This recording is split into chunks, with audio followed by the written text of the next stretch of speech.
В соответствии с приказом министра внутренних дел с 14 февраля 2025 года весь личный состав Министерства внутренних дел переведен на усиленный режим несения службы.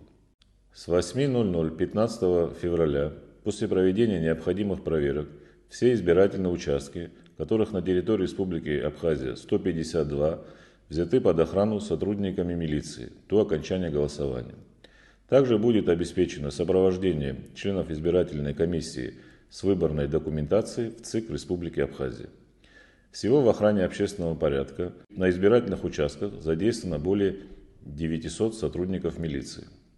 Также создан необходимый резерв из числа сотрудников милиции на случай возникновения внештатных ситуаций. Главными задачами личного состава, задействованного на избирательных участках, является охрана общественного порядка и обеспечение безопасности, оказание помощи избирательным комиссиям в соблюдении гражданами установленных на выборах правил и недопущение иных противоправных действий, направленных на срыв голосования и осложнение работы участковых избирательных комиссий.